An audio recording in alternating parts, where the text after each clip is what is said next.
हे लोकांना खेळवत राहायचं, महाराष्ट्राला खेळवत राहायचं, आंदोलन चालूच राहणार, फक्त उपोषण मागे घेतलं, हे काही महाराष्ट्राच्या हितावर नाही आहे. जरांगे पाटलांनी योग्य असा निर्णय घेतला आणि शासनाचंही यामध्ये शहाणपण आहे की त्यांनी योग्य व्यक्तींना त्या ठिकाणी पाठवलं. प्रस्थापित जे मराठा राजकारण आहे त्याला मोठ्या प्रमाणावर धक्का बसण्याची शक्यता आहे. कुणब्याचे दाखले द्या हा तर जी आर होता, पण पुरावे कुठं सापडत होते? 3 दशकं 2 दशकं त्यांचं आरक्षण नाकारलं गेलं होतं ना. आहे 23 मार्च 94ला मंडल आयोग चुकीच्या पद्धतीने महाराष्ट्रात इम्प्लिमेंट केला गेला. इंदिरासानी केस नेव्हर सेड की मंडल आयोग इम्प्लिमेंट करा. ओबीसीच्या आरक्षणाला तुम्हाला धक्का लागू देणार नाही. आता तुम्ही धक्काही लावणार, ओबीसीकरणही करणार, मग काय तुमच्या शब्दाला किंमत कुठे राहील? मराठ्यांना आरक्षण दिलं जाईल. ओबीसीला धक्का न लावता हा जो शब्द आहे हा गैरसंविधानिक शब्द आहे. 5 मे 2021च्या जजमेंटमुळे मराठा म्हणून आरक्षण आजच्या घडीला प्युरिटी पिटिशनने ती जजमेंट दुरुस्त झाल्याशिवाय मराठा म्हणून आरक्षण देता येणार नाही. गायकवाड कमिशनचा स्टॅटिस्टिकल डेटा असताना सुद्धा नवीन फॉर्म्युला लावल्यामुळं आज मराठा समाज आरक्षणाच्या बाहेर गेलाय. नमस्कार, मी विलास बडे. न्यूज 18 लोकमतच्या मराठा आरक्षण राऊंड टेबल या विशेष कार्यक्रमात आपल्या सगळ्यांचं स्वागत.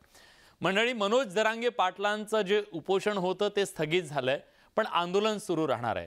या आंदोलनाच्या सगळ्या पार्श्वभूमीवरती आपण आज मान्यवर पाहुण्यांशी चर्चा करणार आहोत. नेमकं काय साधलं, या पुढची दिशा काय असेल, मराठा आरक्षणाचे पर्याय नेमके काय आहेत, पुढे काय होईल, या सगळ्या अनुषंगानं आपण मान्यवरांसोबत ही चर्चा करणार आहोत. त्यांची ओळख करून घेऊया. आपल्या सोबत आता आहेत माजी कुलगुरू, मागास वर्ग आयोगाचे माजी सदस्य असलेले सर्जेराव निमसे सर आहेत. सर, स्वागत आहे तुमचं न्यूज 18 लोकमतमध्ये. त्याचबरोबर आपल्यासोबत संविधान अभ्यासक, आरक्षण अभ्यासक असलेले हरिभाऊ राठोड सुद्धा जोडले गेलेले आहेत. हरिभाऊ, तुमचं सुद्धा स्वागत. ज्यांनी ही सगळी जी लढाई आहे, न्यायालयातली लढाई आहे, त्या न्यायालयीन लढाईमध्ये मुंबई उच्च न्यायालयातली लढाई असेल किंवा सुप्रीम कोर्टातली ही लढाई असेल, त्याच्यात महत्त्वाचा सहभाग घेतला असे ॲडव्होकेट टेकाळे सर आपल्यासोबत आहेत. राजेश टेकाळे सर, सर तुमचं सुद्धा स्वागत. पुण्याहून आपल्यासोबत जोडले गेलेले आहेत राजेंद्र कोंढरे, जे मराठा आंदोलक या सगळ्या पार्श्वभूमीवरती त्यांनी खूप महत्त्वाचे इनपुट्स या सगळ्या चळवळीला दिलेले आहेत आणि अग्रभागी सुद्धा ते राहिलेले आहेत. आपल्यासोबत दाते पाटील सुद्धा संभाजीनगरवरून जोडले जात आहेत. दाते पाटील, तुमचं सुद्धा स्वागत न्यूज 18 लोकमतच्या या चर्चेमध्ये. पण राऊंड द टेबल चर्चेला सुरुवात करण्यापूर्वी मला निमसे सरांकडून सुरुवात करायची आहे. निमसे सर, महाराष्ट्राच्या समोर प्रश्न होता, हा तिढा सुटणार कसा?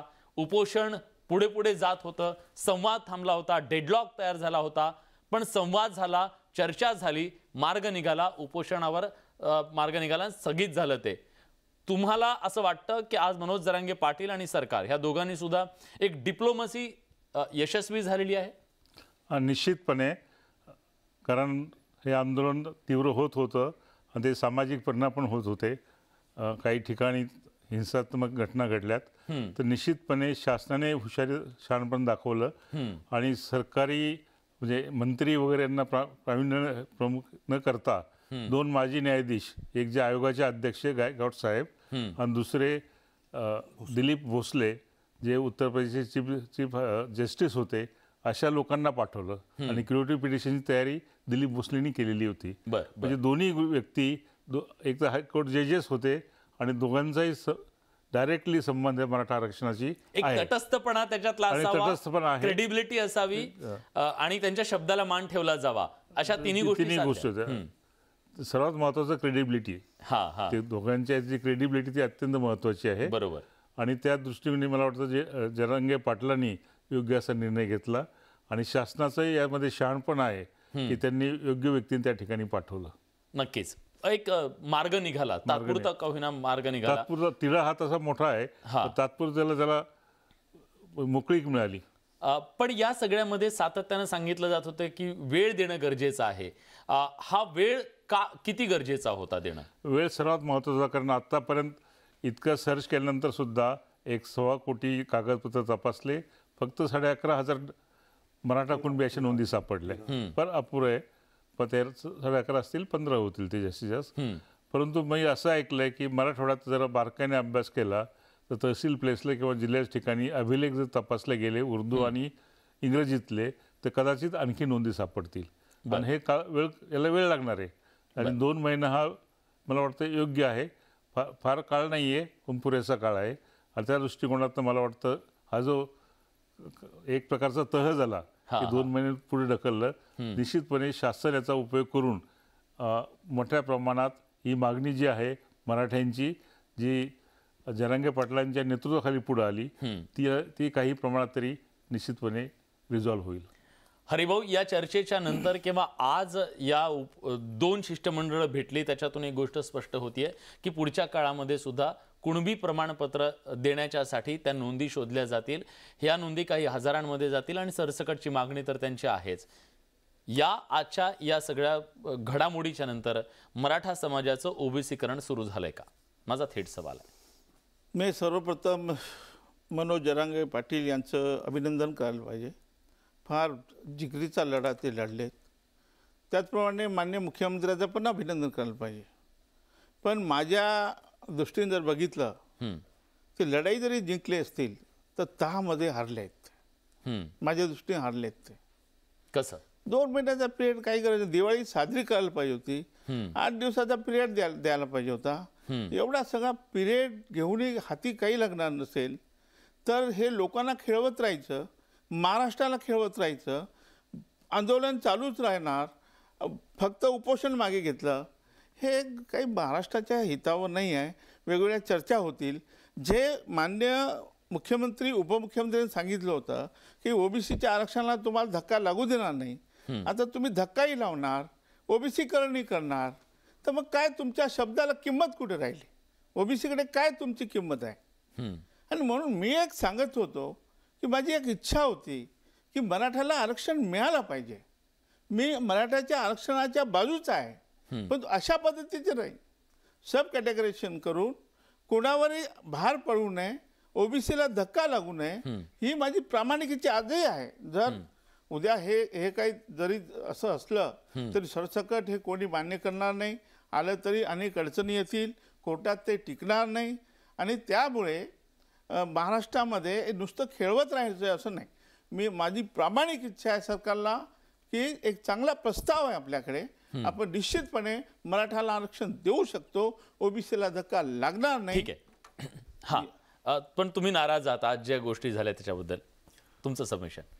राठोड साहेबांचं जे म्हणणं आहे की ओबीसीला धक्का न लावता मराठ्यांना आरक्षण दिलं जाईल, तर ओबीसीला धक्का न लावता हा जो शब्द आहे हा गैरसंवैधानिक शब्द आहे. कारण की इंदिरा साहनी केसनुसार आरक्षण हे ओबीसीतच दिलं जाऊ शकतं आणि कुणबी हे ऑलरेडी ओबीसी मध्ये आहे आणि मराठ्यांना ओबीसीच्या बाहेरचं आरक्षण दिलं जाऊ शकत नाही. त्यामुळे ओबीसीला धक्का न लावता ही जी टर्म डेव्हलप झालेली आहे तीच मुळात गैरघटनात्मक आहे. त्यामुळे ह्या गैरघटनात्मक विधानाच्या आधारे मराठा समाजाला वेगळं आरक्षण देण्याची जी याच्या आधी प्रयत्न झाले, 2014चा जो कायदा केला 50% बाहेरचं वेगळं आरक्षण, ते टिकलं नाही. 18चा कायदा तोही 50% बाहेरचं वेगळं कॅटेगरी करून आरक्षण, कारण की बॅकवर्ड क्लास कमिशन ऍक्टमध्ये सेक्शन 2 मध्ये लिस्ट डिफाईन आहे, ओबीसी लिस्ट, आणि त्या लिस्टमध्ये गेल्याशिवाय पर्याय नाही. त्यामुळं ओबीसीकरण झालं किंवा ओबीसीला धक्का लागला हे काही मक्तेदारी किंवा कॅटेगरीची मक्तेदारी असा प्रकार नसतो. घटनात्मक बाब आहे, घटनात्मक त्याची प्रोसिजर आहे, त्याच्यामध्ये ओबीसीची लिस्ट आहे, त्या लिस्टमध्ये गेल्याशिवाय वेगळं आरक्षण देता येणार नाही, ही घटनात्मक तरतूद आहे. ठीक आहे. थोडी आपण इंदिरा साहनीचं नाव घेतलं. इंदिरा साहनीचं म्हणजे लँडमार्क जजमेंट आहे. 9 न्यायाधीशांनी हा निर्णय दिलेला आहे. 9 न्यायाधीशांनीच हे सांगितलं आहे, मी नाही.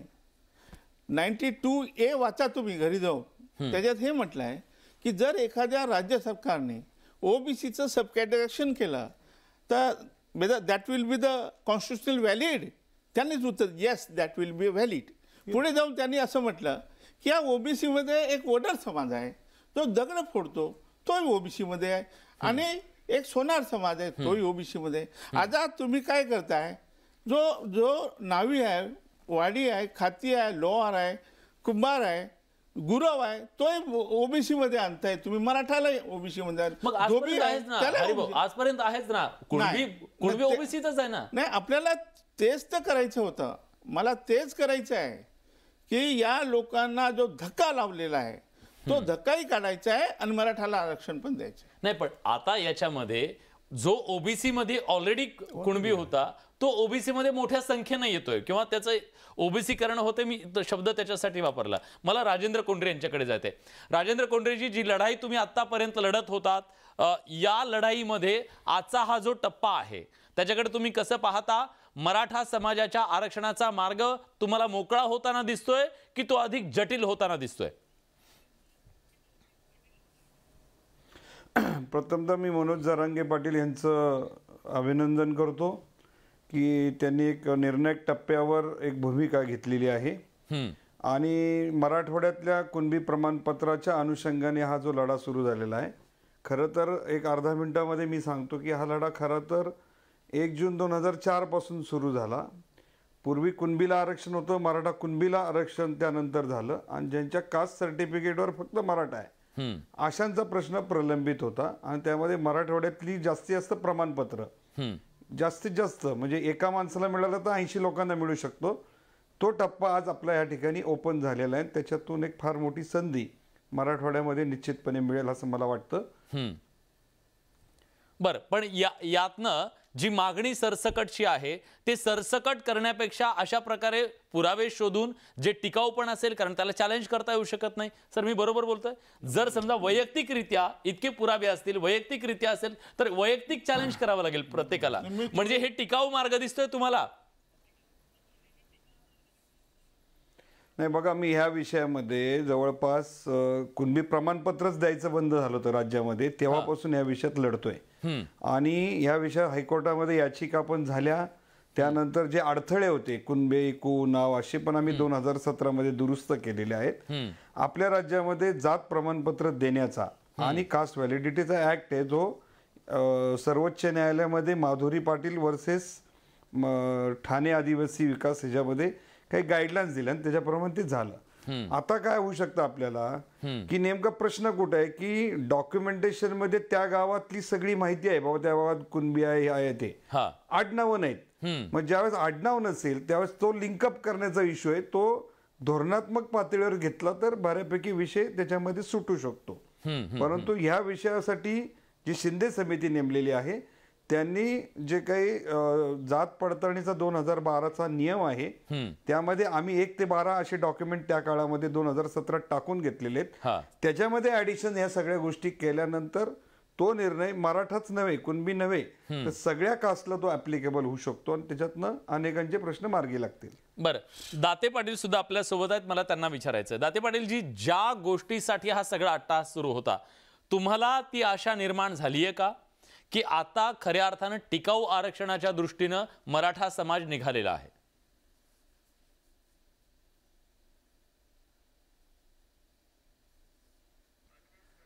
पाटील साहेब, तुमचा आवाज आमच्यापर्यंत पोहोचत नाहीये, तुम्ही अनम्यूट करा. मराठवाड्यातील आरक्षण हा एक वेगळा विषय आहे आणि उर्वरित महाराष्ट्रातला हा विषय वेगळा आहे. त्याच्यामुळे दोन्ही आपण मिक्स होतोय किंवा कसं असं मला वाटतंय. नाही, पण आता आज तर हे स्पष्ट झालं ना की आता तो मराठवाड्यापुरता राहिलेला नाहीये, महाराष्ट्रातल्या इतर भागांमध्ये सुद्धा आता हे समितीचं कार्यक्षेत्र वाढवलं जाईल, त्याच्याबद्दल एकमत झालं आणि राज्याच्या जिथं जिथं मराठा समाज असेल त्यांच्या सगळ्या नोंदी तपासल्या जातील. हे मराठवाड्यासाठी तर ही आजची बाब जी आहे ते एक चांगला विंडो आपल्याला ओपन झालेला आहेच.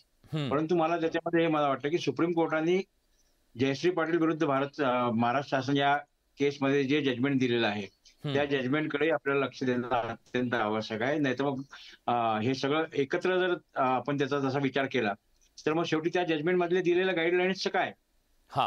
मग त्याच्यातली ही पळवाट, त्याच्यातला हा मार्ग का? कदाचित विरोधक त्याला पळवाट म्हणतील, पण ह्याला हा मार्ग पण असू शकतो ना. सरसकट तुम्ही दिल्याच्या नंतर, सरसकट जर दिलं, समजा सरसकट दिलं तर तुम्हाला चॅलेंज करता येऊ शकतं, पण तुम्ही पुराव्याच्या आधारे तुम्ही दिलेलं तर चॅलेंज कसं करता येणार? आणि सुप्रीम कोर्टाने, सर बरोबर आहे, सुप्रीम कोर्टाने कुणबी मराठ्याबद्दल थोडंच त्यांनी नाकारलेलं नाहीये, त्यांनी मराठ्याला नाकारलेलं आहे. नाही, त्याच्यामध्ये एक विषय नक्की आपल्या लक्षात घ्यावा लागेल की मराठवाड्याचा आरक्षणाचा विषय आमचा वेगळ्या फुटिंगवरचं आहे. मराठवाड्याचं आरक्षण आम्हाला देत असताना जे कबूल केलेलं होतं ते द्यावं असं आमची ती मागणी होती, ती आता थोडी लाईनला लागलेली आहे.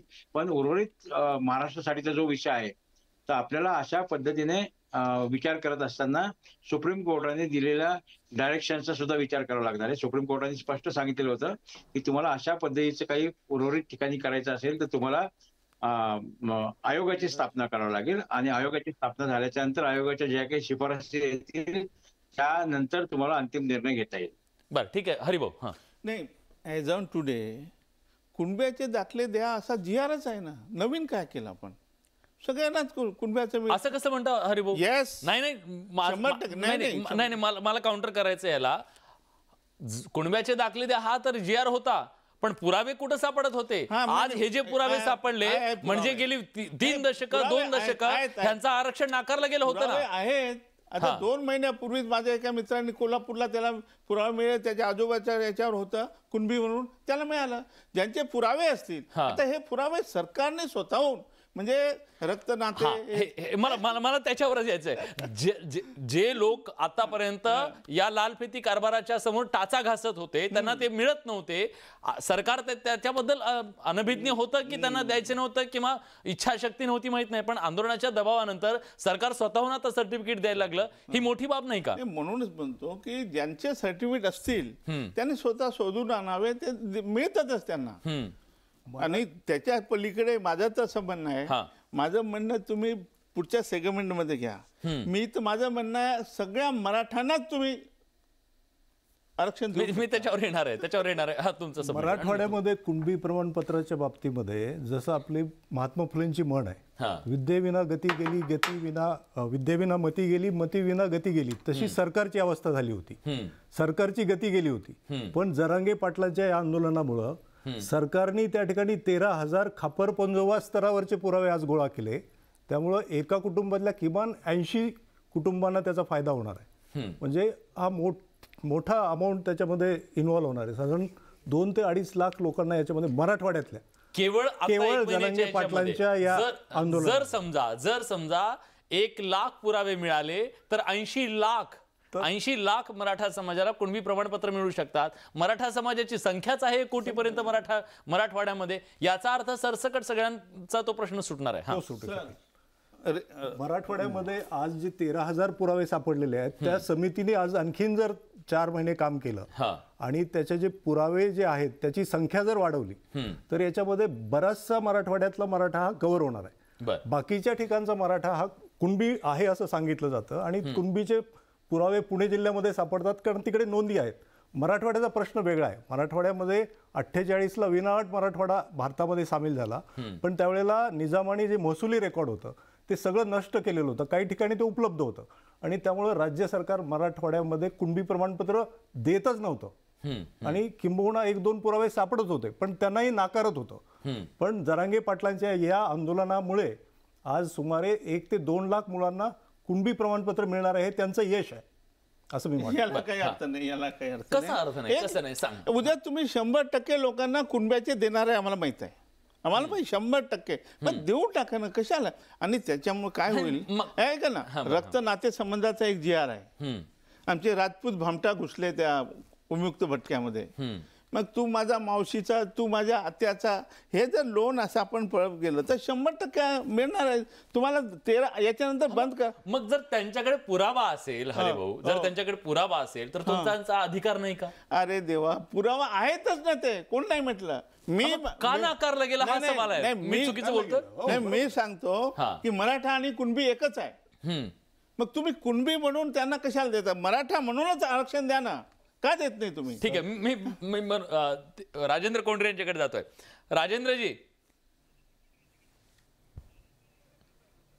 राजेंद्रजी, आता एक प्रकारे महाराष्ट्रातल्या सगळ्यांना आता कुणबी प्रमाणपत्र दिलं जाईल असं किंवा मिळेल, ज्याला पुरावे जसे मिळतील तसे. पण एक अशी पण बाब आहे विशेषतः कोकणामधली, ते असं म्हणतात की आम्हाला कुणबी नको, आम्ही मराठी आहोत.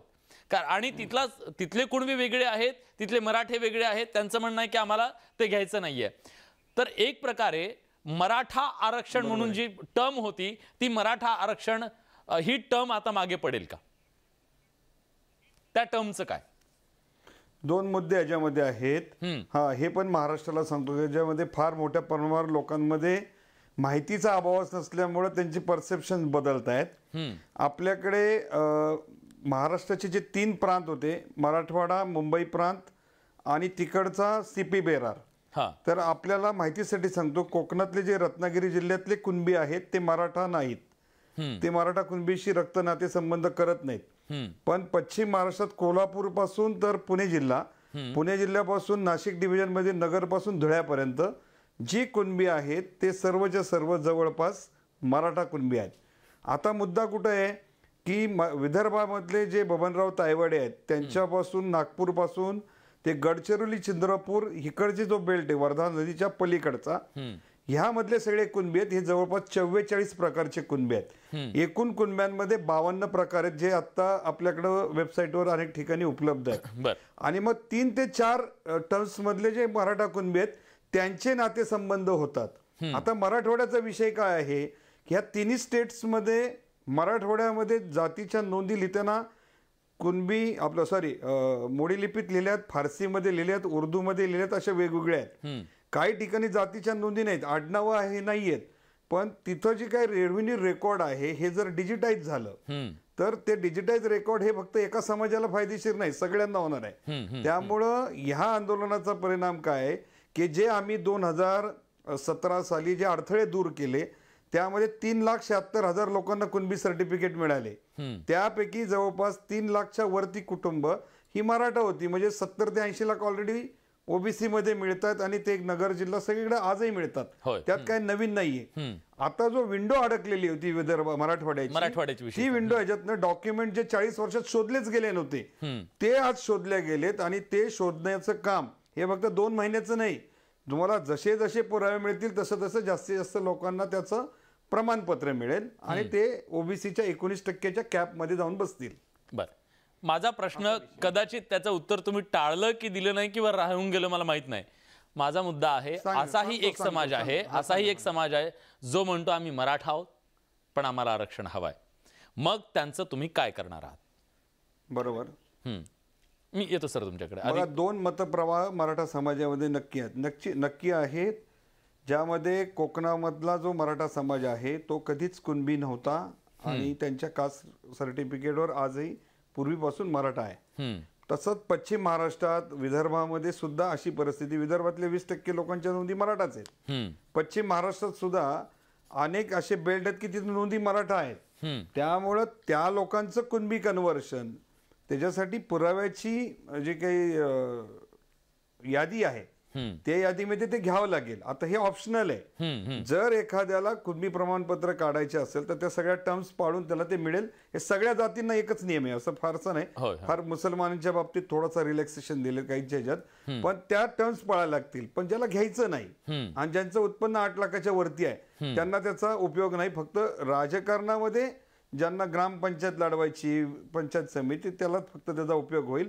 परंतु जे मराठा समाजाचं जे आरक्षणाचा जो लढा होता हा कुणबी प्रमाणपत्राच्या पेक्षा थोडा वेगळा आहे की ज्यांच्या कास्ट सर्टिफिकेटवर पहिल्यापासून मराठा आहे आणि आजही मराठा आहे त्यांना स्वतःच्या सर्टिफिकेटवर मराठा ठेवायचे. त्यांच्या आरक्षणाचा प्रश्न आहे. त्यांच्या पुढे आता 2 ऑप्शन आहेत. एक तर 50% आतमध्ये स्वतंत्र प्रवर्ग करून आरक्षण देणे आणि ते मिळेपर्यंत ईडब्ल्यूचा ऑप्शन वापरणे, एवढे 2 ऑप्शन आहेत. आणि हे जे काही प्रमाणपत्र धारक मिळणार आहेत त्यांना त्या 19% कॅपमध्ये जे काही ओबीसीचं आरक्षण आहे त्यामध्ये जाऊन बसावं लागेल आणि त्यात असलेल्या जातीशी त्यांची गुणाची स्पर्धा, मेरिटची स्पर्धा करून त्यांना त्या सीट्स मिळवाव्या लागतील. ठीक आहे, निमसे सर.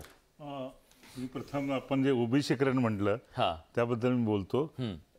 राज्यघटनेप्रमाणे 3च प्रकारच्या कॅटेगरी आहेत. SC अनुसूचित जाती, ST अनुसूचित जमाती आणि अदर बॅकवर्ड क्लास OBC जे सोशली आणि एज्युकेशनली बॅकवर्ड आहेत. त्यांना 15/4 आणि 16/4 प्रमाणे आरक्षण मिळतं. असे दुसरे याच्यापेक्षा बाहेर नाहीये काही. म्हणजे तुम्हाला जर आरक्षण द्यायचं असेल, SCBC जो केला होता तो याच्यातच येऊ शकतो. 15/4 आणि 16/4 OBC मध्येच. आणि EWS केला तो. EWS हा याच्या व्यतिरिक्त कॉन्स्टिट्यूशन मध्ये घटना दुरुस्त करून केला ना. पण तो कॉन्स्टिट्यूशन मध्ये SCBC. SCBC कॉन्स्टिट्यूशन ओबीसी म्हणजे एससीबीसी, हा. Socially educationally backward class, SCBC. आपण त्याला अदर बॅकवर्ड म्हणतो. हा. इतर SC ST पेक्षा वेगळा म्हणून आपण त्याला अदर बॅकवर्ड म्हणतो. त्या तिन्हीपेक्षा वेगळी कॅटेगरी नाहीये. EWS जो आहे तो आपण घटना दुरुस्ती करून नंतर केलेला आहे, की ज्यांना हे तिन्हीपेक्षा जे वेगळे आहेत आणि गरीब आहेत. तर या ठिकाणी ह्या तिन्ही कॅटेगरीमध्ये तुम्हाला बसावं लागेल. SC ST बसत नाही. म्हणजे तुम्हाला कोणलाही आरक्षण द्यायचं असेल, कोणलाही आरक्षण द्याल ते ओबीसी मध्येच येईल. म्हणजे 15(4) आणि 16(4)च्या तरतुदीमध्येच येईल. आता यात जर काही करायचं असेल कॅटेगरायझेशन, सब कॅटेगरायझेशन, तर रोहिणी आयोग ते करताच आहे सध्या ना. रोहिणी आयोग हा नॅशनल लेवलला ओबीसीचं सब कॅटेगरायझेशन करत आहे आणि ते मला वाटतं लास्ट फेजला आहे आणि ते कदाचित लवकरच ते बाहेर पडेल की सब कॅटेगरायझेशन कसं केलं ते. म्हणजे हरिभाऊचं स्वप्न साकार होणार. येस. नाही सर, मी थोडस एक सर नाही चुकीचं जाऊ नये सर, चुकीचं जाऊ नये. आपण सांगितलं SC ST OBC असं नाही. भटके विमुक्त पण कॅटेगरी आहे. विजय येतात ते नाही येतात पण कॅटेगरी आहे. सब category आणि ऐका सब पुढे जाऊ. categorization. नाही, इंदिरा साहने ऐका ना, सब कॅटेगरी आहे. हा इंदिरा साहने इंदिरा सहाय केसमध्ये जे सुप्रीम कोर्टाने सांगितलं की सब कॅटेगरायझेशन करू शकता, तर त्यावेळेस कॅटेगरी तर पडणारच आहे ना एक आणखी, बरोबर. आणि तुम्ही योगायोगाने रोहिणी आयोगाचं नाव घेतलं. साहेब, रोहिणी आयोग माझी निर्मिती आहे. तुमच्या माहितीसाठी सांगतो. या देशामध्ये रोहिणी आयोग कोणी आणलं तर मी आणलेला आहे. मागच्या वेळेस बघा, आपल्याला 27% आरक्षण लागू करायचं होतं महाराष्ट्रामध्ये. कदाचित बॅक हिस्ट्री तुम्हाला माहीत नसेल. तेव्हा आपल्याला 14% आरक्षण होतं आणि त्यावेळेस मान्य शरद पवार मुख्यमंत्री होते. तर त्यांना तो आयोग लागू करायचं होतं 27%, कारण सुप्रीम कोर्टाने क्लिअर केला होता. तर त्यावेळेस त्यांनी सर्वपक्षीय बैठक बोलावली होती. त्या बैठकीला मला सुद्धा बोलवलं होतं. त्यावेळेस वंजारी बंजारी वाद होता. त्यावेळेस भटके मुक्तामध्ये धनगर पण घुसले होते. आम्हाला ते धनगर नको होते, आम्हाला ओबीसी वंजारी नको होते. म्हणून नको होते म्हणजे त्यांना वेगळं द्या. म्हणजे आज मी सांगतो ना, तेच मी सांगत होतो आणि ते केलं. मान्य शरद पवारांनी केले या महाराष्ट्रामध्ये. भटक्यांना वेगळं, विमुक्तांना वेगळं, धनगराला वेगळं, वंजारीला. आता मी कुणबी, मराठा आणि लेवा पाटीलला वेगळं द्या म्हणतो. काय करतो मी? काय नवीन काय? म्हणून कदाचित माझ्या बोलण्यामधून कोणालाही वाटत असेल हरिभाऊ राठोड नेमके ओबीसीच्या म्हणजे मराठ्याच्या बाजूचे आहे की विरोधात आहे. मी मराठ्याच्या बाजूचा आहे. हरिभाऊ राठोड ज्या सब कॅटेगरायझेशन बद्दल बोलताय, तर 23 मार्च 94च्या GR खाली ते सब कॅटेगरायझेशन जे झालेलं आहे, ते सब कॅटेगरायझेशन मुळातच इंदिरा साहनी केसच्या नंतर एका दिवसात झालेलं सब कॅटेगरायझेशन आहे. त्याला इंदिरा साहनी केस काय सांगते, there is a triple test. You have to prove your educational, employment मधली इनएड्युकेसी आणि सोशल बॅकवर्डनेस, आणि त्यातला मोर बॅकवर्डनेस तुम्हाला सिद्ध करावा लागेल, तरच सब कॅटेगरायझेशन होऊ शकतं. 23 मार्च GR बद्दल मनोज जरांगे पाटलांनी त्यांनी जी प्रश्नावली दिली आहे त्याच्यामध्ये ह्याच्याबद्दलचा प्रश्न विचारलाय त्यांनी. हा GR तुम्ही कसा काढला, हाच मुळात प्रश्न आहे. कारण मंडल आयोगाचे जे काही लिस्ट होती, ती मंडल आयोगाची लिस्ट इंदिरा साहनी केसमध्ये डिस्प्रूव्ह झालेली आहे. त्यांनी अप्रूव्ह केलेली नाही. मंडल आयोग इम्प्लिमेंट झालेला नाही. If you read Indira Sawhney properly, Mandal आयोग इम्प्लिमेंट झालेला नाही. मंडल आयोगाची जी लिस्ट होती त्यातल्या आणि स्टेट लिस्टमधल्या कॉमन ज्या जाती आहेत, तर state list is implemented in the central list. Mandal आयोग इम्प्लिमेंट झाला नाही. 23 मार्च 94ला मंडल आयोग चुकीच्या पद्धतीने महाराष्ट्रात इम्प्लिमेंट केला झाला. इंदिरा साहनी केस नेव्हर सेड की मंडल आयोग इम्प्लिमेंट करा. तर हे चुकीचे रेफरन्सेस, चुकीचं इंटरप्रिटेशन. सर एकच मिनिट. नाही काय झालंय, नाही भटक्या मुक्त हा कुठला क्लास होता, त्याची काय? अहो आधीपासूनच भटके म्हणजे कोण? अहो सगळे भिक्षकरू आहेत त्याच्यात. बिलकुल बिलकुल. मग विमुक्त कोण? जे गुन्हेगारी जाती म्हणून ते आले. धनगर 6 महिने तो बाहेर असतो 6 मेंढ्या घेऊन, म्हणून ते आले. अर्ध भटके म्हणून आलेत. काय वंजारी ऊस तोडायला जातात म्हणून ते आलेत. म्हणून याच्यावर आपण कोणी ऑब्जेक्शन घेतलं नव्हतं, कोणी कोर्टात गेलं, बरोबर. कोणाचं ऑब्जेक्शन नाहीये. तर त्यामुळे आपण थोडंसं सामाजिक दृष्ट्या सामाजिक भान ठेवून आपण सगळ्यांना मिळालं पाहिजे. सुप्रीम कोर्टाचं सुद्धा जजमेंट जे आहे सब कॅटेगरायझेशनचं, आणि माननीय पंतप्रधानांनी विशेषतः तुम्ही तो GR बघा. या ज्या GRचा मी उल्लेख करतो, ज्या इंदिरा साहनी केसचा 92A, त्याचा रेफरन्स देऊनच रोहिणी आयोग नेमलेला आहे. आणि म्हणून हे होणार आहे. त्याच्या आधी आपण केलं तर कुठं वाईट आहे? तुम्ही म्हणालात सर की हे केंद्रामध्ये लवकरच होणार आहे. आणि त्याच्या आधी आपण प्रोग्रेसिव्ह स्टेट आहे, आपला राज्य प्रोग्रेसिव्ह आहे, एका सगळ्यात दिवसामध्ये चांगला केलेलं निर्णय नाही. आपण घेतो. रोहिणी आयोग काय सांगतं, मोर बॅकवर्डनेस बद्दलचा इम्पेरिकल डेटा, इम्पेरिकल म्हणजे आजच्या तारखेला त्यांची अवस्था काय, त्यांची अवस्था काय, Most backward डेटा हा. तपासून द्या. Without quantifiable data, contemporary data एका दिवसामध्ये एका रात्रीमध्ये जे देणं झालेलं मराठाचं आहे, कुठलं त्याच्यामुळे आज तपासलं मराठा बाबा? समाज मग मराठा मराठाचा समाजावरती डाटा- आज अन्याय डाटाच झालेला नाही. आहे. कुठे? मराठा समाज आज जो रस्त्यावरती उतरतोय ते त्यांचा quantum of reservation 16% quantum of reservation एका GR मध्ये तुम्ही काढून घेतलं गेलं. त्यामुळे आणि मराठ्यांना देताना तुम्ही 50%च्या बाहेरचं देता. हा जो अन्याय केला जातो, ओबीसीच्या बाहेरचं दिलं जातं, धक्का न लावता जे दिलं जातं, ह्या गैरघटनात्मक गोष्टी केल्या जातात आणि त्या सरकारमधून केल्या जातात. याच्याबद्दलचा मराठा समाजामध्ये रोष आहे. एक प्रश्न मला तिघांना पण विचारायचा आहे. महाराष्ट्रातलं आत्ताचं सगळं सामाजिक जर परिस्थिती बघितली, आपण क्वांटम जर बघितला, तर आता आरक्षणामध्ये सगळं जर आपण गृहीत धरलं की असं होणार आहे, तर 80% हे आरक्षणाच्या अंतर्गत येणार. आज 100% आरक्षणाच्या आत आहेत. म्हणजे EWS मुळे सगळेच EWS सह मग काय नुसतं proper म्हणजे आज असं एकही व्यक्ती नाही की ज्याला आरक्षण नाही. माझा आता EWS तिघांना आरक्षण माझा open तिघांनाही आहे. प्रश्न आहे, आरक्षणाच्या हेतूचं काय? माझा तिघांनाही प्रश्न आहे. जर असं झालं तर आरक्षणाचे हेतू, आरक्षणाचा जो हेतू आहे की बॅकवर्ड क्लासेस जे आहेत ज्यांची इनॅडिक्वेसी आहे, आज काय झालंय, एक्सेसिव्ह रिझर्वेशन दिल्यामुळं रिव्हर्स डिस्क्रिमिनेशन व्हायला लागले. रिव्हर्स डिस्क्रिमिनेशन म्हणजे काय की ज्या जातींचं एम्प्लॉयमेंट मधलं प्रमाण त्यांना दिलेल्या रिझर्वेशनपेक्षा जास्त झालंय. असं ओबीसी कोट्याचा विचार केला तर त्यांचं आज प्रमाण 40% झालंय एम्प्लॉयमेंट मधलं. 23चा डेटा आहे. 40% म्हणजे किती डिस्क्रिमिनेशन आहे. आणि एका बाजूला मराठा समाजाला तुम्ही आरक्षणाच्या बाहेर टाकलंय आणि ते देत करत असताना सुप्रीम कोर्टाने इंदिरा साहनी केसचा जो रेशो आहे, इंदिरा साहनी केसनी काय सांगितलं की एखाद्या जातीला जर ओबीसी मध्ये लिस्ट टाकायचं असेल तर त्यांची इनॅडिक्वेसी तपासा, त्यांचा सोशल बॅकवर्डनेस तपासा, 100% मधलं प्रमाण तपासा. पण मराठा समाजाची केस सुप्रीम कोर्टाने रिजेक्ट करत असताना त्यांनी नवीन फॉर्म्युला डेव्हलप केला.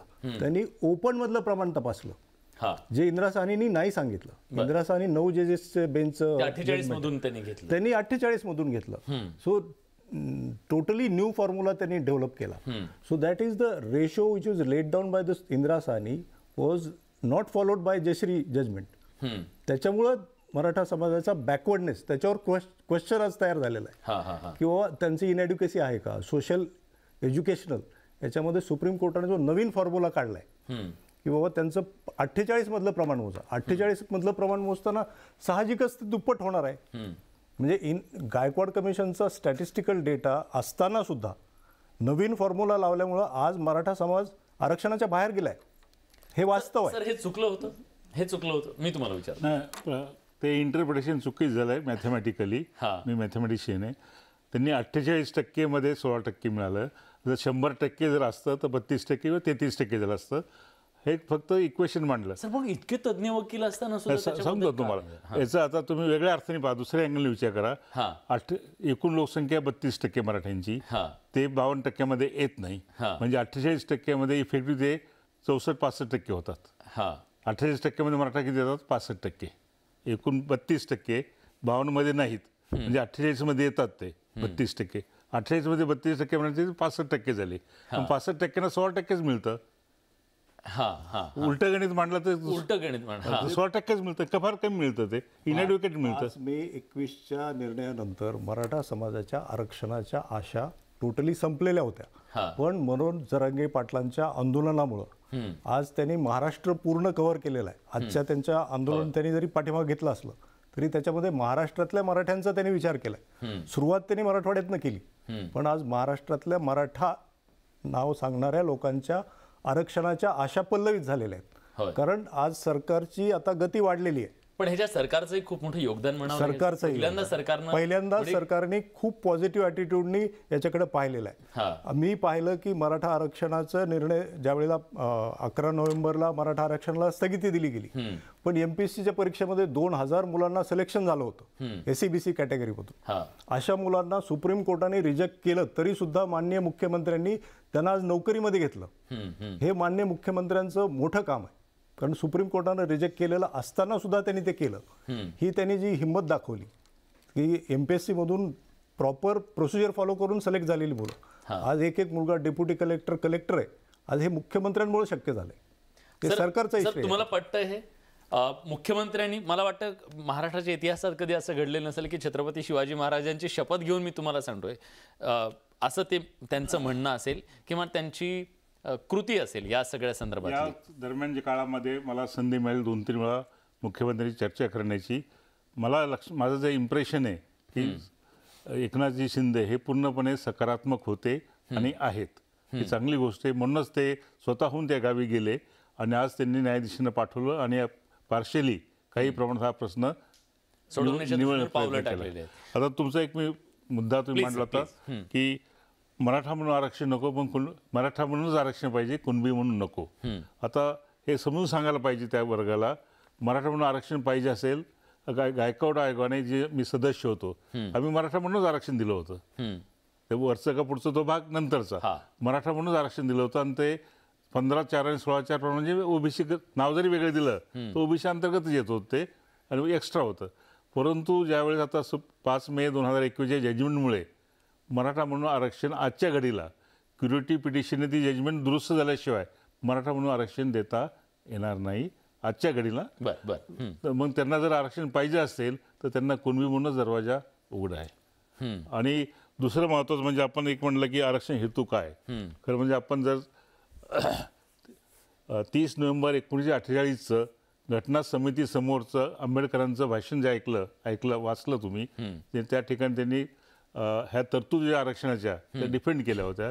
त्यांचा हेतू असा होता की आरक्षण हे मर्यादित स्वरूपात असावं आणि जे कॉम्पिटिशन करू शकत नाही त्यांच्यासाठी असावं आणि as soon as they compete आरक्षण ओव्हरऑल संपलं पाहिजे.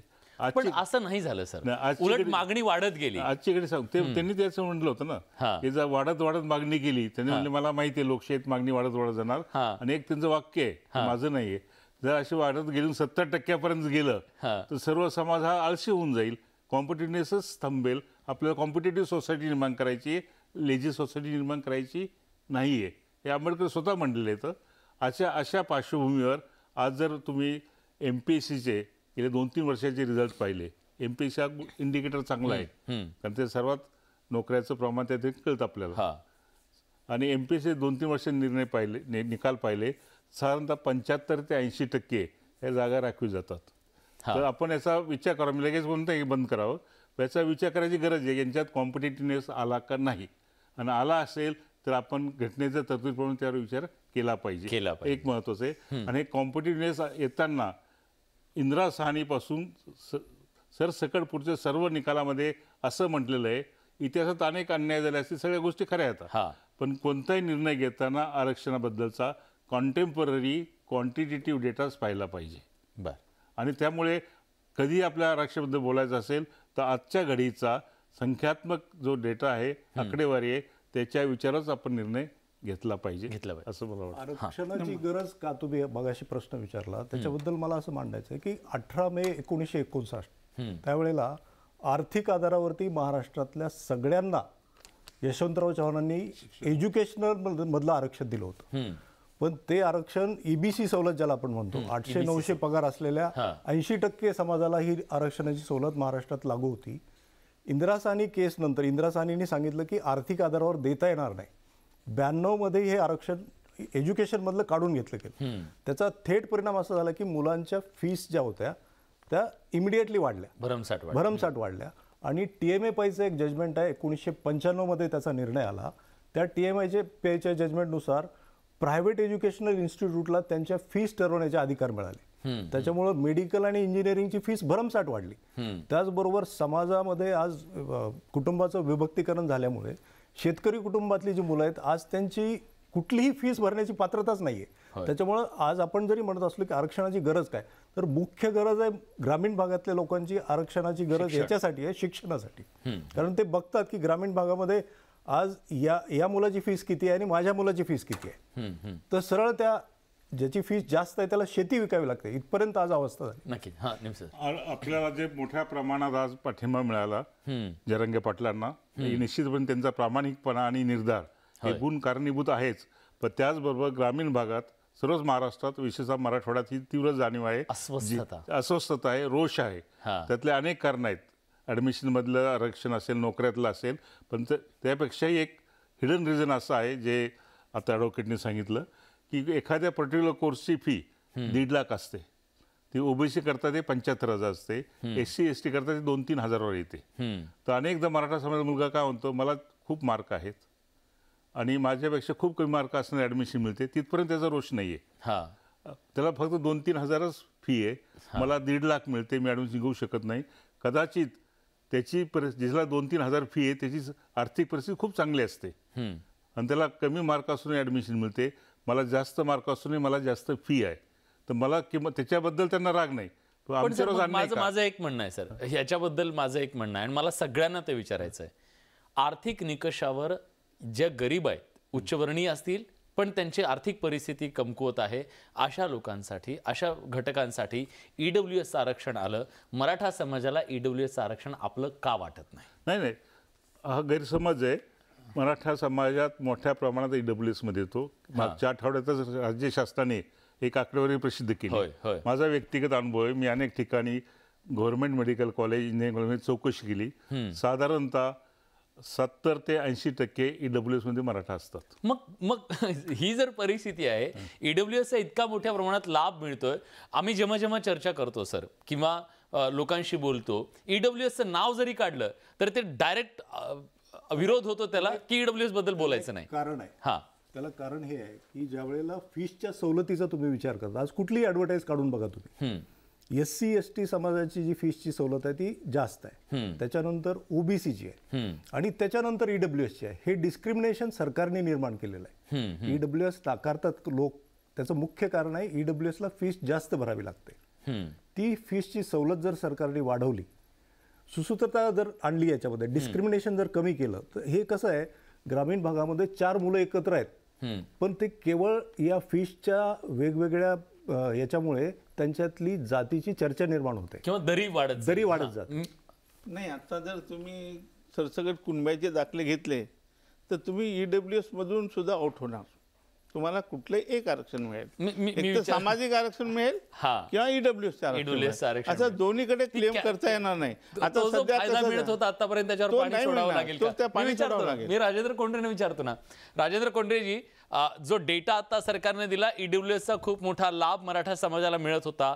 जर आता ओबीसीमध्ये येण्याचा मार्ग हळूहळू मोकळा होत असेल तर मग EWSचं आरक्षण हातचं जाणार आहे आणि तिथला जो अधिकार होता म्हणा किंवा तिथे जे होतं त्याच्यावर पाणी सोडावं लागणार आहे. ते योग्य की अयोग्य? मी आता ते स्पष्ट करतो की EWS आरक्षण म्हणजे काय, तर जे रिझर्व्ह कॅटेगरीमध्ये नाहीत असे सगळे समाज घटक EWS मध्ये येतात. म्हणजे आपल्या देशात आता एकही जात आणि धर्म राहिला नाही की ज्याला आरक्षण नाही. अगदी. पण हरिभाऊ राठोडांच्या म्हणण्याप्रमाणे हरिभाऊ राठोड म्हणतात त्याच्यामध्ये डिस्ट्रीब्युशन मध्ये इक्वेलिटी नाहीये. त्यामुळे आता प्रश्न कसा आहे की जसं मगाशी टेकळे सरांनी सांगितलं, तर 2016 मध्ये जेव्हा मोर्चे निघाले तेव्हा लहान लहान मुलीच्या मुलाखती आपल्याच न्यूज 18नी घेतल्या होत्या आणि त्यात म्हटले की आम्हाला शिक्षणासाठी पैसे नाहीत. त्यावेळेस खुल्या प्रवर्गासाठी 1 लाख रुपये उत्पन्न मर्यादा होती आणि ओबीसीला 6 लाख होती. त्यामुळे तो निर्णय घेतल्यामुळे 6 लाखाची मर्यादा वाढवली, 8 लाख केली. 9,000 कोटीच्या तरतुदीपैकी माझ्याकडे जी असलेली आकडेवारी आहे ती नियर अबाउट 6,000 कोटी रुपये विद्यार्थ्यांना 50% फी मध्ये मिळाली. माझा मुद्दा त्याच्यामध्ये की शालेय शिक्षणामध्ये आणि उच्च शिक्षणामध्ये फी स्ट्रक्चर हे आर्थिक दुर्बलांसाठी जर समान ठेवलं तर समाजामध्ये जी काही दरी तयार होते ती दरी पहिल्या टप्प्यामध्ये कमी होईल आणि त्याच्यामुळे फायदा होऊ शकतो. आणि आता EWS आरक्षणाचं झालंय काय की मराठा समाजाला एवढ्या वर्षाच्या बॅकलॉग नंतर एक स्वतंत्र आरक्षण मिळालं आणि ते आपल्या हातनं गेलं. त्यामुळे त्याची भावना काय झाली की ते मला रिस्टोर करून पाहिजे. मग आता 50च्या बाहेर नाही तर आतमध्ये द्या. मग ऑप्शन काय आला तर ज्यांच्याकडे कुणबी प्रमाणपत्र आहे त्यांनी त्या 19% बसमध्ये जावं. आता ज्यांना त्या बसमध्ये बसता येत नाही त्यांना आज EWSचं ऑप्शन ओपन आहे. जेव्हा मराठा समाजाचं काही सगळ्या प्रकारची तपासणी होईल, त्याच्यामध्ये सगळे जे काही इंडिकेटर आहे ते पास झालं तर मग 50च्या आतमध्ये एक स्वतंत्र प्रवर्ग करून त्याच्यामध्ये देण्यासाठीचा एक पर्याय शोधावा लागेल. परंतु हा जो धोरणात्मक निर्णय हा समाजाला व्यवस्थितरित्या विचार करून त्याच्या पुढे जावं लागेल, हे फार महत्वाचं आहे. कारण EWS मधला माणूस भविष्यामध्ये जातीय रिझर्वेशन मध्ये जाऊ शकतो, पण जातीय रिझर्वेशनच्या बॉक्समध्ये गेलेला माणूस हा तो EWS मध्ये येऊ शकत नाही. हे फार महत्वाचं आहे. होय होय. आणि यासाठी जो काही डेटा आहे हा डेटा समाजाने तपासला पाहिजे आणि निर्णय घेतला पाहिजे. दाते पाटीलजी, तुमचं काय याच्याबद्दलचं सबमिशन? फक्त एकच ऍडिशन सांगतो, प्लीज सर, एकच ऍडिशन सांगतो. ओबीसीच्या कॅप मध्ये गेल्यानंतर स्थानिक स्वराज्य संस्थांच्या इलेक्शन्स मी येणार आहे त्याच्यावर लढवता येतात आणि इकडे EWS मध्ये आणि EWS मध्ये ते लढवता येत नाही. EWS ही फक्त एज्युकेशनल आणि ह्याच्यात नोकरीतलं शिक्षण आहे. हा, दाते पाटीलजी तुमचं सबमिशन द्या. हा, आता 2-3 विषय महत्वाचे आले इथे पुढे. निमशे साहेबांनी आणि राठोड साहेबांनी जे मांडलं होतं त्याच्यातलं मला ते तिघांच्या याच्यावर एक मला सांगणं आवश्यक वाटतं. Please sir. 2 मार्च 2013ला ज्यावेळेस NCBCचं एक पत्र इश्यू झालं होतं त्याच्यावरचं मला वाटतं विचार करून ठेवणं अत्यंत आवश्यक आहे. त्याच्यामध्ये स्टेट लिस्ट आणि नॅशनल लिस्ट असं 2 विषय होते. मग त्यातला एक लाईन मला वाचून दाखवणं आवश्यक वाटतं की त्या पत्रामध्ये त्यांनी असं म्हटलं होतं, kindly refer to the joint secretary letter number so and so dated 13/2/2014 in which the national commission for backward class was asked to examine the matter of sub categorization within the OBC in the central list. मग आता central लिस्टचा विषय आपण central list मध्ये पोहोचतोच नाही, तर मग आज सेंट्रल लिस्टवरचं सांगणं मला असं वाटतं की गायकवाड साहेबांना ते समयोचित आजचं नाहीये, कारण सेंट्रल लिस्टचा आज विषयच नाहीये. आपण स्टेट लिस्टसाठी ह्या सध्या जे चालू आहे, स्टेट लिस्टचा विषय चालू असल्यामुळे आपण त्या स्टेट लिस्ट मध्ये पहिले जाणं आवश्यक आहे हे मला वाटतं. नंतर निमशे सरांनी जे सांगितलं आता की मराठा आरक्षण आणि मराठा या शब्दाविषयी, तर त्यांनीच या आयोगावर काम करत असताना त्यांच्या पान नंबर 1034 जर आपण पाहिलं तर त्याच्यामध्ये पहिल्याच त्याच्यात रिकमेंडेशन मध्ये म्हटलेलं आहे, the Maratha class of the citizens is declared as a socially and educationally backward class of the citizens.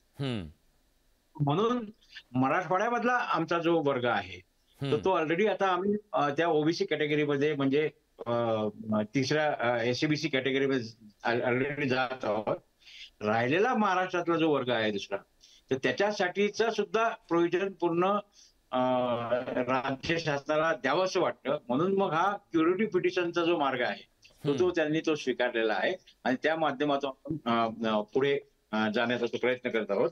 आणि आता कोंढरे साहेबांनी जे सांगितलं होतं की TMA पै आणि त्या विषयाबाबतचं जे आहे, तर TMA पैचा विषय करत असताना आपल्याला परत तेच लक्षात घ्यावं लागणार आहे की reservation given on the basis of caste, reservation given on the basis of socially and educationally backward class, हे सगळे तथ्य जे याच्यातले आहेत तर त्याच्यावरचा आपल्याला बारकाईने कोंढरे साहेबांनी सांगितल्याप्रमाणे बारकाईने अभ्यास करून मग आपल्याला अंतिम टप्पा आपण लक्षात घेतला नाही तर घाईघाईमध्ये काही कायमस्वरूपी मराठा समाजाचं नुकसान होऊ नये म्हणून 2 विभाग आपण लक्षात घेतले पाहिजे. मराठवाड्यासाठीचं असलेलं आरक्षण जे आहे तो एक वेगळा टप्पा आहे आणि उर्वरित महाराष्ट्राचा जो टप्पा आहे तो वेगळा आहे. त्याच्यासाठीचा कदाचित सर्वोच्च न्यायालयामध्ये क्युरेटिव्ह पिटिशनच्या माध्यमातून राज्य शासनाचा हा न्याय मिळवून देण्याचा प्रयत्न असतो. ठीक आहे, दाते पाटीलजी आलं तुमचं लक्षात. हा, तुम्हाला सबमिशन. माननीय एकनाथजी शिंदे यांनी जे शपथ खाल्ली होती ती शपथ पूर्णत्वाला जायला पाहिजे असं मला प्रामाणिकपणे वाटतं. बरोबर. हा, माझं म्हणणं असं एक अशा पद्धतीने त्यांनी आजही हँडल केलं ही केस, फार मला त्याच्यात आनंद झालेला आहे. पण त्याच्यातून जे निघत आहे ना ते मुळीच मला आवडलेलं नाही आहे. मी ओबीसीच्या बाजूने उभा राहील शेवटी. कारण काय की आपल्याला सब कॅटेगरायझेशनचे तत्व एकाच मिनिटात सांगतो तुम्हाला.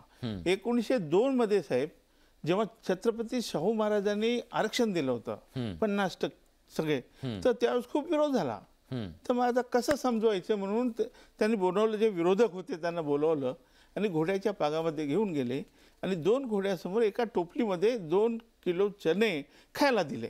तर तो मजबूत घोडा खाऊ देत नव्हता, हडकुळा घोड्याला तो खाऊ देत नव्हता. मग छत्रपती शाहू महाराज बोलले, तुम्ही एक काम करा, एक पायली 2 टोपलीमध्ये त्यांना खायला द्या.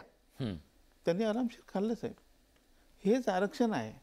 आता तुम्ही त्या 19% 400 जाती आहे साहेब, 400 जाती, आणि त्याच्यात मला यायचं तुम्हाला त्याच्यावरती. हा. 400 जाती आहे. दोनचा जो छत्रपती अरे शाहू थोडं महाराजांचा तरी जो- विचार करा मराठ्यांनो, 1902 माझी विनंती आहे, थोडं विचार करा की याच्यात जे 12 बलुतेदार आहेत त्यांच्यासाठी तुम्ही काय गावागाड्यामध्ये राहता तुम्ही, त्याने त्यांचं आरक्षण मारून म्हणतात, बरं हे कुणाला पटणार नाही.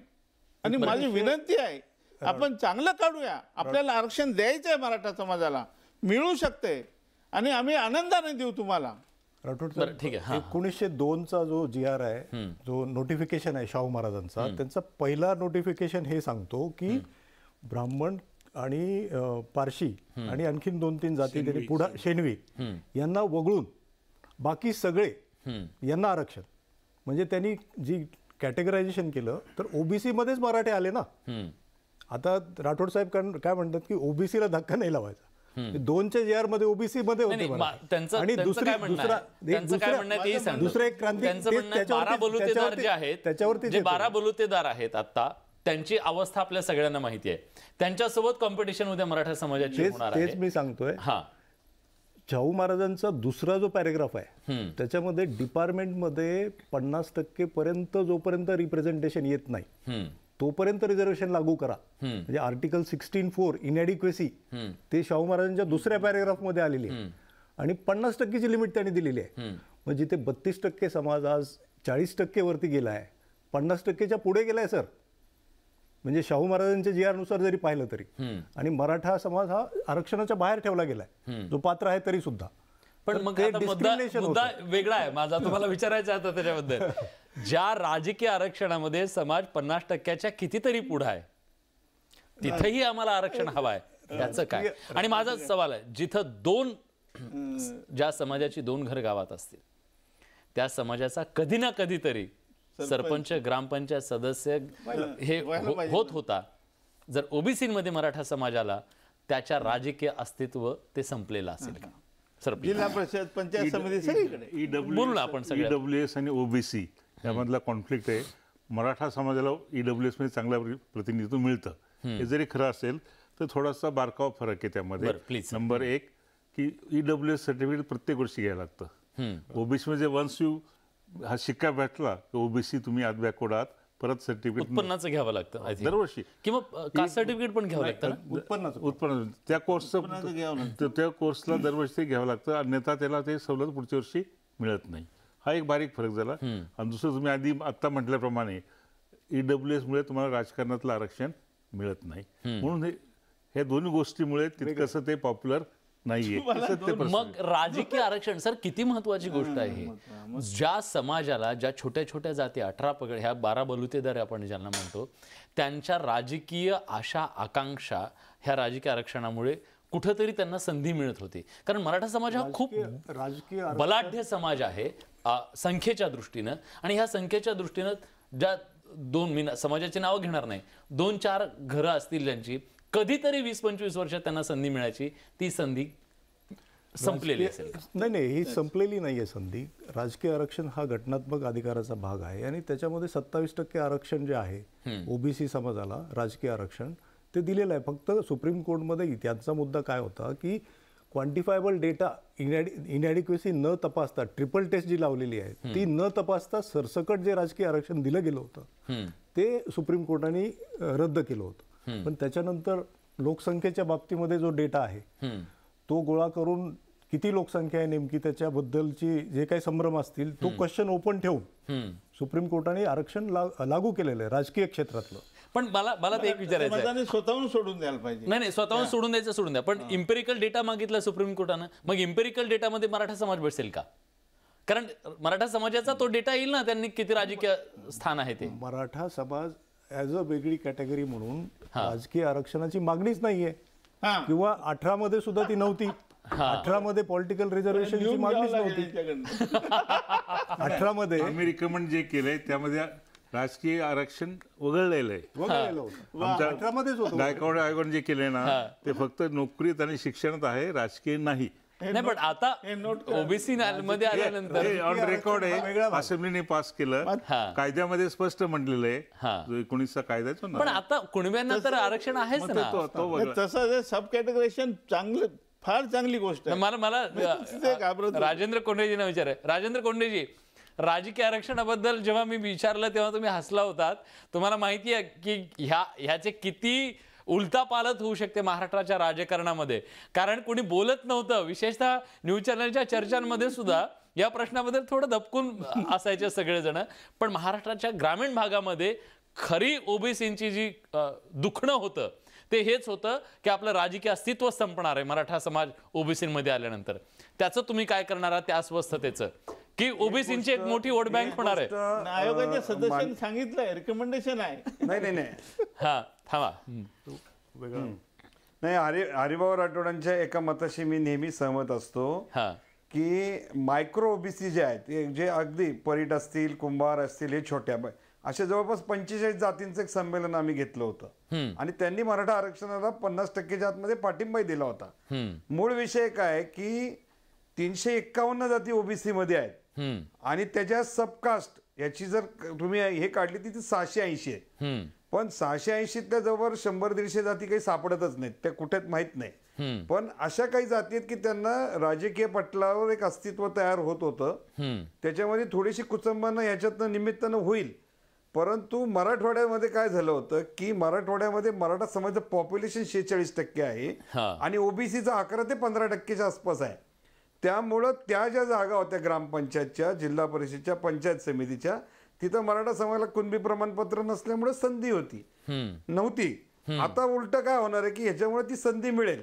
पण ती संधी मिळत असताना उर्वरित महाराष्ट्रामध्ये जी ग्रामपंचायती आमची लोक लढवतात, पंचायत समिती लढवतात, काही नसतं ग्रामपंचायत उत्पन्न, परंतु शेती विकून 25 लाख 30 लाख रुपये ग्रामपंचायतीच्या इलेक्शनवर लढवली जातात. आणि मराठा समाजामध्ये पहिल्यापासून पॉलिटिकल वॉर हे त्याच्या रक्तात आहे. त्यामुळं त्याला ग्रामपंचायत, मला कुमार सप्तर्षी म्हणतात, आवर पावर का ते वावर म्हणतात, त्या पॉवरचं फार आकर्षण मराठा समाजाला असल्यामुळं ह्या आरक्षणाच्या प्रश्नाशी तो पण एक निगडीत प्रश्न आहे आणि तो आपण ह्या दृष्टीने ध्यानात घेतला पाहिजे. बरं, पण मला सगळ्यांना विचारायचं आहे, महाराष्ट्राच्या याच्यामध्ये म्हणजे आतापर्यंत साधारणपणे असं मानलं जायचं वोट बँकेचं राजकारण कुणी नाकारू शकत नाही या महाराष्ट्रामध्ये. कदाचित कुणी उघड बोलत असेल किंवा कुणी बोलत नसेल. जर मराठा समाज ओबीसी मध्ये आला तर ओबीसींची एक निर्विवाद पॉलिटिकल पॉवर ह्या महाराष्ट्रात होईल का? निश्चितच होईल. ओबीसी मग ज्यांचं मराठा समाजावर राजकारण होतं त्यांचं काय? मराठा समाज हा शेवटी संख्येचा ज्यावेळी विचार केला जातो, आज लोकसंख्येचा ज्यावेळी आपण विचार करतो त्यावेळेला लोकसंख्येने आज प्रमुख अशी जात आहे मराठा समाज, 32% सांगितलं जातो. आणि कुणबी आणि हे जर एकत्र केले तर आणखीन जास्त त्याची लोकसंख्या होते. त्यामुळे ज्यांची जितनी संख्या भारी त्याची तितकं रिप्रेझेंटेशन असणं गरजेचं आहे असं जे एक सांगितलं जातं. त्याच्यामध्ये साहजिकच पॉलिटिक्समध्ये मराठा समाज हा किंवा त्यांच्या गुणसूत्राने म्हणा लिडरशिपमध्ये आहे सुरुवातीपासून, पण एज्युकेशन आणि नोकरीमध्ये तो कधीच नव्हता. तर तो असणं गरजेचं आहे. ठीक आहे. मला वाटत नाही किती ओबीसी झालात तुम्ही तर ओबीसी कागदोपत्रीच कागदपत्र बघा, निवडणुकीसाठी ते मराठा यवतमाळ लोकसभा मतदारसंघात तुम्हाला अनुभव आहे. मी 3 वेळा लढलो आहे. काय मी ओबीसी आहे बरोबर, पण कधी मला मानलं नाही मराठा समाजाने आपला माणूस आहे म्हणून. हा फरक आहे. त्यामुळे हे एवढं शक्य पण नाही. राजकीय दृष्ट्या सर तुम्हाला काय वाटतं, एक समाजशास्त्रीय दृष्ट्या तुम्हाला काय वाटतं की हा एक मोठा क्वांटम तयार, आपण जर ओबीसींचं आताही ते म्हणतात तसं, तर हा क्वांटम एक राजकीय शक्ती बनेल खूप मोठी आणि कदाचित हे सगळे एकत्र येऊन आरक्षणाची आम्हाला जे 50% आहे ते अजून 70 पर्यंत असंही म्हणतील काय? 50-70 मागणार नाहीत, पण राजकीय आरक्षण जे आहे, लोकशाही पद्धत जी आपण मान्य केली आहे, त्यामध्ये जर मोठा घटक असेल एखादा समाज, त्याला नॅचरली जागा जास्त मिळतात. मराठ्यांना सुद्धा त्यांच्या लोकसंख्येपेक्षा जास्त प्रमाणात राजकीय प्रतिनिधित्व मिळतं. आणि मराठवाड्यातील तरुणांचा, मी आता जरांग्याच्या 2-3दा तिकडे गेलो होतो, रोष तोच आहे की आम्हाला शैक्षणिक नोकऱ्या सवलती मिळत नाहीत, आम्हाला डावलं जातं, आमच्यापेक्षा कमी गरजू असणाऱ्यांना, कमी गुणवत्ता असणाऱ्यांना मिळतं. आणि प्लस त्याला आणखी एक पॉईंट आहे, आपण हल्ले कोणाच्या करायचं पाहिलं, सर्व राज्यकर्ते आमचेच असताना आमच्यावरच अन्याय होतो. पण सर्व राज्यकर्ते का येतात? ते लोकसंख्येच्या प्रमाणात ते इलेक्शन असतं म्हणून येतात. मराठा कम्युनिटी अशी एक कम्युनिटी देशामध्ये 32% आहे. दुसरी जाट जी 17 ते 18% फक्त हरियाणामध्ये आहे. एकच जात इतकी मोठी देशामध्ये कुठेच नाही. त्यामुळे त्याचं नॅचरल फॉलोआउट असं होतं की बंजारा आहे, चुकीचं जाऊ नये. बंजारा इतके तुम्ही मराठा आहेत, मराठा इथे महाराष्ट्रात आहे फक्त. मनोज जरांगे पाटलांच्या आंदोलनाचा सर्व ओबीसीना दुसरा एक फायदा असा होणार आहे की ओबीसी मधल्या अशा बऱ्याचशा जाती, जसं पारधी जात आहे, त्यांना रिझर्वेशनचं फॅसिलिटी मिळतच नाही कारण त्यांचे रेकॉर्ड सापडत नाही. तर डिजिटायझेशन ऑफ दी रेकॉर्ड ही जी जरांगे पाटलांची मागणी आहे त्याचा फायदा ओबीसी समाजाच्या या जातींना सुद्धा होणार आहे. जरांगे पाटलांचं मी याच्यासाठी विशेष कौतुक आणि आभार मानेन. डिजिटल होणं गरजेचं होतं. ही गोष्ट अगदी खरी आहे. कारण आजही असे त्यांनी कधीही मराठा आणि ओबीसी वेगळे आहेत असं त्यांच्या कधीही भाषणामध्ये नाही. आम्ही सगळे एकच आहोत आणि ही ग्रामीण भागातलं वास्तव आहे की सर्व समाज हा एकोप्यानेच राहतो, एकत्रच राहतो. आमचा विचार करावा, सगळ्यांचाही विचार करणारा समाज आहे शेवटी. आमचा विचार करावा. नाही, अगदी कॅटेगरीवर या. आता ह्याच नेतृत्वाने स्वराज्यही निर्माण केलेलं आहे. ह्याच नेतृत्वाने पहिल्या आरक्षणाची भूमिका सुद्धा शाहू महाराजांनी घेतलेली आहे. आणि गावगाड्यामध्ये हाच मराठा समाज होता. ठीक आहे, आपल्याकडे कथा कादंबऱ्यांच्या माध्यमातून ही गोष्ट सांगितली गेली की मराठा समाजाने अन्याय केला वगैरे, हे आपण वाचत आलो. पण हेही वास्तव आहे की जेव्हा दुष्काळ पडला तेव्हा त्याच पाटलांनी सगळं कोठार उघडलेलं आहे, गाव जगवलेलं आहे. माझं गाव जगलं पाहिजे हे सुद्धा त्याने सांगितलेलं आहे. ह्या सगळ्या गोष्टी आहेत. त्याचे वेगवेगळे सामाजिक पदर सुद्धा आहेत. मोठ्या भावाच्या दृष्टीने, मोठ्या भावाच्या भूमिकेमध्ये आहे. राजेंद्रजी, तुम्हाला काहीतरी बोलायचं होतं. नाही, 1-2 मुद्दे सांगायचे होते. मगाशी तुम्ही राजकारणाच्या अंगाने बोललात. आता जी राज्यामध्ये वेव आहे, या वेवचा एक असाही परिणाम होऊ शकतो की प्रस्थापित जे मराठा राजकारण आहे त्याला मोठ्या प्रमाणावर धक्का बसण्याची शक्यता आहे. आणि याची जाणीव प्रस्थापित सर्वपक्षीय मराठा नेतृत्वाने अशी घेतली पाहिजे. मी परवा महाराष्ट्रातल्या सर्व धरणांचा डेटा मागवला आणि तुम्हाला माहितीसाठी सांगतो, 1 पैसा स्क्वेअर फुटानी मराठा समाजाची जमीन काढून घेतली. 17,54,000 सबमर्ज एरिया आहे महाराष्ट्रातल्या धरणांचा. त्याच्यात किमान 50% जमिनी मराठ्यांची आहे.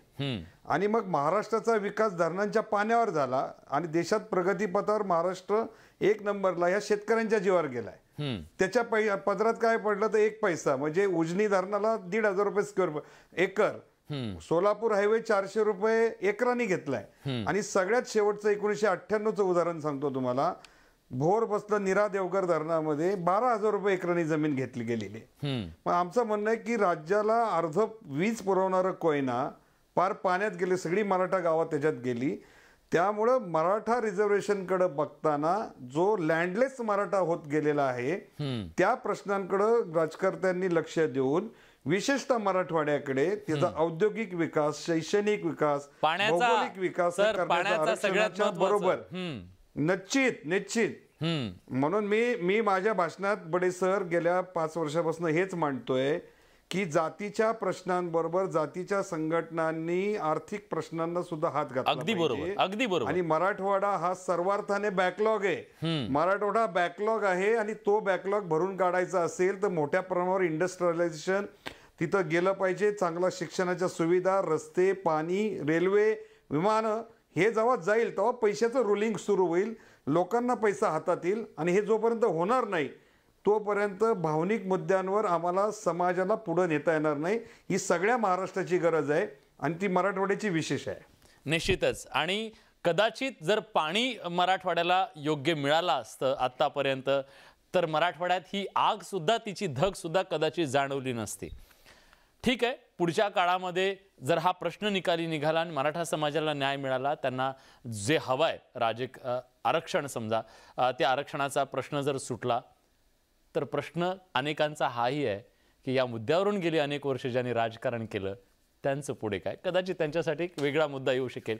पण आज या चर्चेच्या माध्यमातून आपण सगळ्यांनी खूप महत्त्वाचे मुद्दे मांडले. नाही, आता फॉर्म्युला आपण बोलू त्याच्याबद्दल, कारण वेगवेगळ्या चर्चेमध्ये आपण बोलतो. पण आज राऊंड टेबलच्या निमित्तानं मराठा समाजाच्या भोवतीचे जे वेगवेगळे मुद्दे आहेत त्या प्रत्येक मुद्द्याला स्पर्श करण्याचा आपण प्रयत्न केलेला आहे आणि या विषयातले तज्ज्ञ मंडळी आपल्यासोबत होते.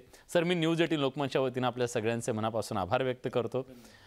निश्चित आपल्या प्रेक्षकांना वाटेल की एक सकारात्मक चर्चा आज महाराष्ट्राच्या समोर सामान्य माणसाला केंद्रस्थानी ठेवून झालेली आहे. महाराष्ट्राचं सामाजिक, राजकीय आणि सगळ्या अंगाने आपण ती चर्चा, आर्थिक अंगाने आपण ती चर्चा केली आहे. या चर्चेमध्ये आपण सगळेजण आलात. राजेंद्रजी, तुमचेही मनापासून आभार. या विशेष कार्यक्रमात राऊंड टेबलमध्ये आपण इथेच थांबतोय. धन्यवाद.